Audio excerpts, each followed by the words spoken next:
What they don't tell you is that it feels like shit when you realize that you have manipulated a guy into liking you. One of the things that I'm currently sitting with is how a lot of relationship coaches promote what's called behavior modification, which is basically a way to affect someone's attraction to you based on you presenting a particular way. And at the end of the day, this is manipulation, even though it's sold as a solution. And this is also something that we're taught throughout our entire lives. Say this, don't say that, be this way, not that way. Like, I even think back to when my parents were nervous about what I would tweet in fear that it would make me unemployable. My response back then was that I don't want to work for someone who's upset about my 17-year-old tweets.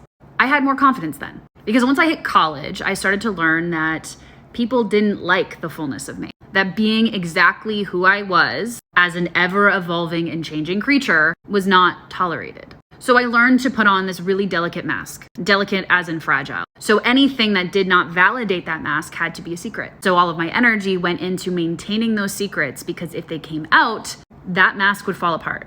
Here's the thing. I'm not the only person in the world who does this. I am definitely not the only woman who puts on a glamour to appear a particular way and represses certain aspects of ourselves just in case people hate it.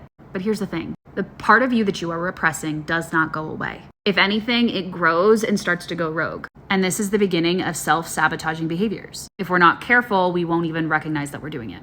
Earlier on this year, I had to recognize all the ways where I was defaulting to this very mask-like approach while on a date. See, this guy was attractive, checked a lot of boxes, but I wasn't attracted.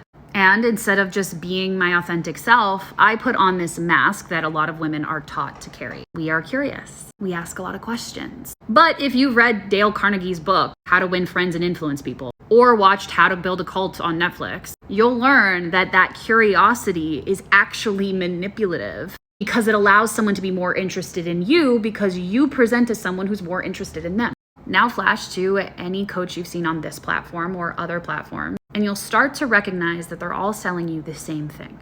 Manipulate who you are, because who you naturally are is repulsive, is the secret thing that they're saying. As in, the part of you that you don't have approval for must be repressed, whether it's your hobbies, your interests, your sexual appetite, your desires for the way you wish to live life. That somehow the way that you want to be in the world and the way that you want to live is unacceptable. Well, if you're inundated with that particular rhetoric, over time, you will start to feel shame for aspects of you that you don't need to be ashamed for. The crazy thing about shame is that it eats up your energy. You won't even have the energy to take down the mask, because you don't have the energy to sustain whatever reaction you get from being fully revealed.